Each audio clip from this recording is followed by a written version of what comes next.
What's up guys, it's James here, and in today's video, I'm gonna be talking to you about one of the most common mistakes that I see even the most seasoned investors making, especially when it comes to investing in short-term rental properties and also deciding how to renovate their properties, how to furnish their properties, and what amenities to add to their properties. Now, before we dive into that, I do want to remind you guys that there is a link in the description down below to our free training on exactly how to invest successfully in short-term rental properties. So if you want to learn our step-by-step process for this, check out the link in the description down below and also get your hands on that free spreadsheet. We've got an analysis spreadsheet that we're going to give to you completely free so you can actually analyze deals and stay analytical and avoid some of the pitfalls we're going to be discussing in today's video.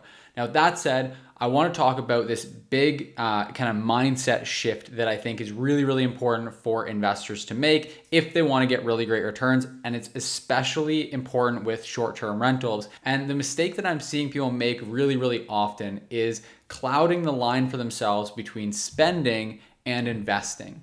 And so ultimately, it is totally up to you what you want to prioritize when it comes to investing. And I want to preface by saying that there's nothing wrong with saying, hey, you know what, this property that I might be buying as a short-term rental is going to be partially used as a vacation home. It's not purely an investment. But it is really, really important to view it through that lens and to be realistic with yourself about what you're doing.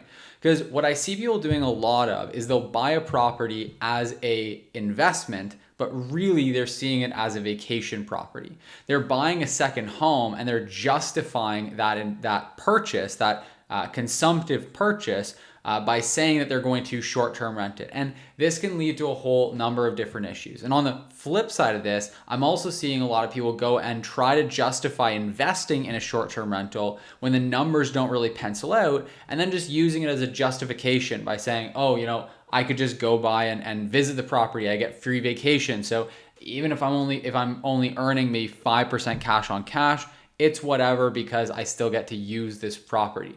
I even saw a post in a group that I'm a part of about a couple weeks ago, and the person had posted the stats on this property, and they had captioned it, what more could you possibly ask for other than having a property in Hawaii that you can vacation to for free and getting a 5% cash on cash return? Now, what I could want that's more than that is literally 3 times the cash on cash return at minimum. I don't understand why you'd be investing in a short-term rental property to try to get a 5% cash on cash return when you can easily get a 5% cash on cash return investing in long-term rental properties. Granted, you might not be able to do that in Hawaii, but why? Why would you care? You can easily take the extra 10% cash on cash return you're going to get investing in a short-term rental property that's actually decent and just use that to pay for your vacations. There's no need to own a property in a market that doesn't do well. If you are buying for appreciation, sure, that's one thing, but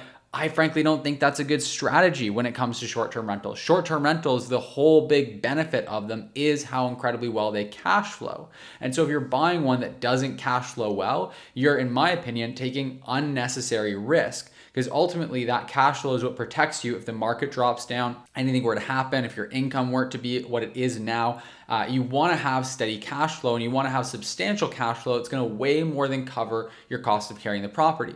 Now, we all know that there's a much higher likelihood with a short-term rental that it's going to be vacant a little bit more than expected, or that rates might drop. And because they generate this incredible cash on cash return of 15, 20, 30, 40%, that doesn't really matter, because then our worst case is that maybe we drop down to 15% cash on cash, which is really not the end of the world. But if you're sitting at 5% in a good scenario, then your worst case is really that you're going to lose a lot of money every month if things do take a turn for the worst.